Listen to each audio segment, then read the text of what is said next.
Olá, meu nome é Manuel Gibson. Bem-vindo à segunda parte da série sobre ligando cargas em fontes de alimentação DC, análise. Estamos interessados no comportamento dos circuitos de corrente contínua quando carregados, fonte e carga. Para isso, então, veremos os seguintes assuntos. Primeiro, medindo corrente, o que acontece nessa medição de corrente contínua. Veremos em seguida circuitos resistivos em série e, finalmente, faremos algumas considerações a respeito dos assuntos abordados. Vamos começar então por medindo corrente. Temos um circuito de uma fonte, uma lâmpada e um amperímetro. O amperímetro mostra que está percorrendo uma certa corrente no circuito. Não sabemos se é a corrente que leva à luminosidade máxima ou não da lâmpada. Sabemos apenas que está circulando uma corrente. Se queremos medir essa corrente nesse circuito de corrente contínua, nós vamos colocar em série com o circuito um amperímetro de corrente contínua. O amperímetro deve estar na escala adequada para a medição dessa corrente. A escala deve ser maior, o valor máximo, do que o valor que vai acontecer de corrente no circuito. O próprio amperímetro é modelado com um resistor de baixo valor. Não importa o valor, é mais uma resistência que você está colocando no circuito e, portanto, vai alterar o valor da corrente sendo medida. Toda medida introduz erro. Não importa quanto você gastou em treinamento ou no instrumento, sempre haverá erro. Neste caso, por exemplo, erro de carregamento. No caso do instrumento analógico, um ponteiro, cuidado com o erro de paralaxe. Veremos agora circuitos série E resistivos. Temos a fonte, dois resistores R1 e R2 ligados em série e percorridos pela corrente I. O que caracteriza o circuito em série? A corrente tem que passar necessariamente pelos dois resistores, sem qualquer desvio ou caminho alternativo. Circuito fechado. Temos sobre R1 uma DDP-U1 e temos sobre R2 uma DDP-U2. A potência na resistência R1 é dada por P1 é igual a U1 vezes I, a corrente do circuito vezes a tensão nesse resistor 1. Já no resistor R2, a potência na resistência R2 é dado por P2 igual U2 vezes I, onde o 2, estamos vendo, é a DDP, a diferença de potencial, sobre R2. A potência fornecida pela fonte, estamos desprezando as perdas em cabos conectores, é de U vezes I, que é igual à potência P1 mais P2.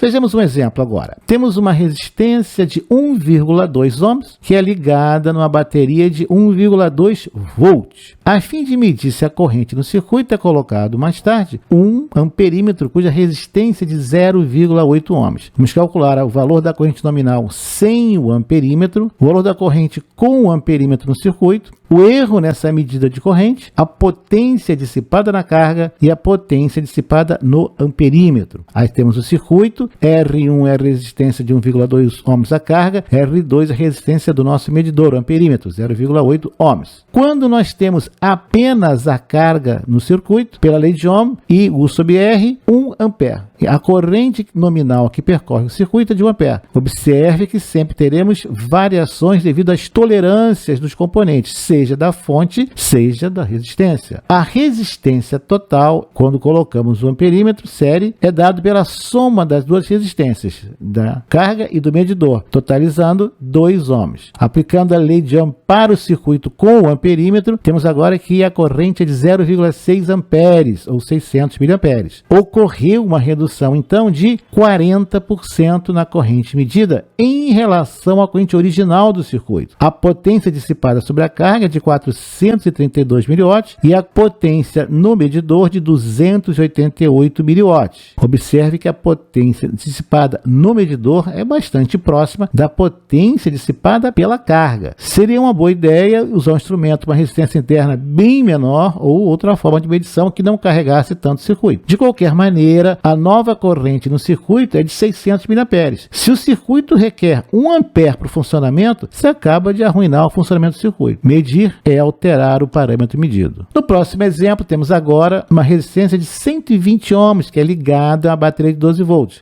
Queremos também determinar a corrente no circuito e vamos colocar o amperímetro cuja resistência é de 0,8 ohms. Vamos determinar o valor da corrente nominal no circuito sem o amperímetro, apenas a carga, o valor da corrente medida pelo amperímetro completo, então carga e medidor, o erro na medida de corrente e a potência dissipada na carga. E finalmente a potência dissipada no amperímetro. Aí nós temos o circuito com a fonte de tensão, a resistência de 120 ohms, a resistência do amperímetro 0,8 ohms. E iremos ver o que acontece com a corrente. Sem o medidor, pela lei de Ohm, nós temos 100 mA percorrendo a carga, o circuito fonte-carga. A resistência total, quando colocamos o medidor, agora é de 120,8 ohms. Pela lei de Ohm, a corrente medida, 12 sobre 128,8, 0,09934, ou 99,34 mA.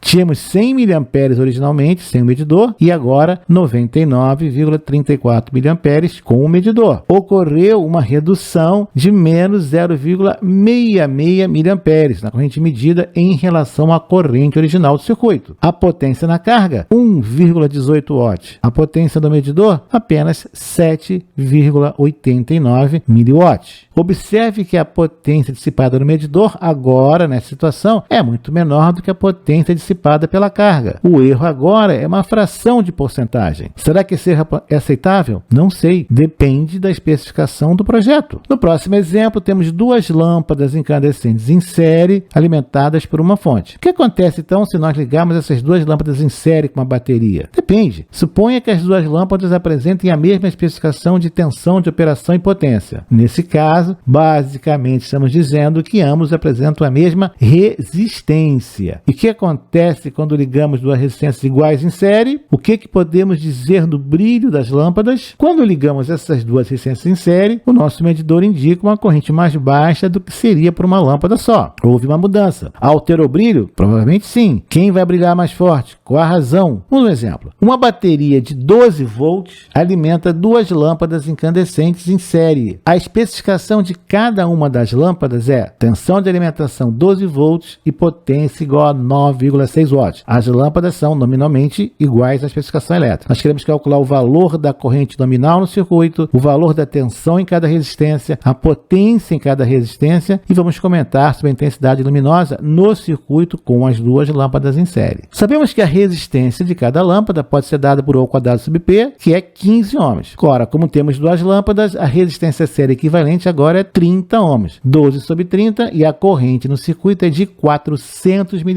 desprezando perdas para os cabos e conectores. A tensão U1, dado pelo divisor resistivo, é de 6 volts. As duas lâmpadas estão submetidas a uma DDP de 6 volts. A potência em cada lâmpada é 6 vezes, que é a tensão, vezes a corrente, 2,4 watts. Cada lâmpada dissipa, então, 2,4 watts. Ora, a especificação da lâmpada é de 9,6 watts quando conectada em 12 volts e uma corrente nominal de 800 mA. Essa é a condição de operação do brilho adequado da lâmpada. Quando nós colocamos as duas em série, observamos que a corrente agora é metade, 400 mA. O brilho vai ser reduzido. Calculamos também a potência e a redução foi de 75% em cada lâmpada. As duas lâmpadas, portanto, vão apresentar um brilho semelhante, porém inferior ao que seriam nas condições especificadas. E agora, se forem lâmpadas de potências diferentes, o que vai acontecer? Então, nós temos a bateria de 12 volts alimentando duas lâmpadas em série. Aí temos a especificação de cada uma. As duas são para 12 volts, uma com a potência de 10 watts e outra de 2,5 watts. A lâmpada de 10 watts, ela requer uma corrente nominal de 833,3 mA. Já a lâmpada de 2,5 watts requer uma corrente de 208,3 mA.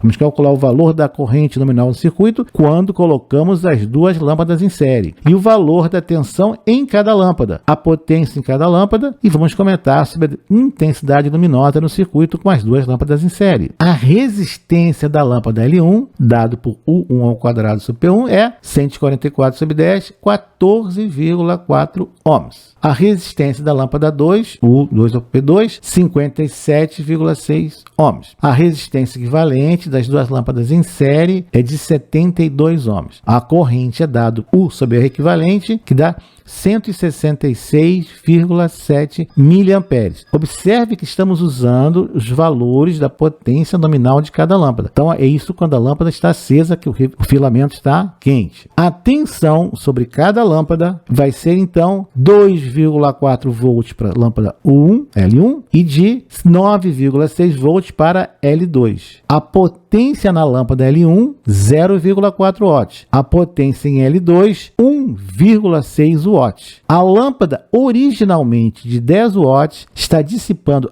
apenas 0,4 watts. A lâmpada originalmente de 2,5 watts está dissipando 1,6 watts. A lâmpada com a maior resistência e menor potência nominal, quando ligado em série, dissipa a maior potência. Em um circuito resistivo série, a maior resistência dissipa a maior potência. Quando nós tratarmos daquela lâmpada de teste série, isso vai ser muito importante. Aí nós temos o circuito com as duas lâmpadas, L1 e L2 em série. A tensão de 12 volts, a corrente nominal de 166,7 mA, L1 uma resistência de 14,4 ohms, é submetido a uma diferença de potencial de 2,4 volts e dissipando uma potência de 400 mW. Já L2, que uma resistência de 57,6 ohms, uma tensão de 9,6 volts, dissipando 1,6 watts. Esse exemplo é muito interessante para você ter uma ideia de o que acontece com coisas ligadas em série. Vejamos agora algumas considerações. Toda medida introduz erro. A medida de corrente em série é realizada colocando-se uma baixa resistência em série com o circuito, o que altera a corrente original. No circuito resistivo série, a mesma corrente percorre todas as resistências em série. Nos circuitos resistivos série, a resistência de maior valor dissipa a maior potência. Nos circuitos resistivos série, a resistência de maior valor é submetida a maior diferença de potencial. O que nós vamos ver no próximo vídeo? E os circuitos de corrente alternada, como se comportam, como se mede, como se testa? Até lá! Obrigado por ter assistido a este vídeo, deixe o seu like, inscreva-se no canal, acione o sino e seja notificado dos novos lançamentos semanais.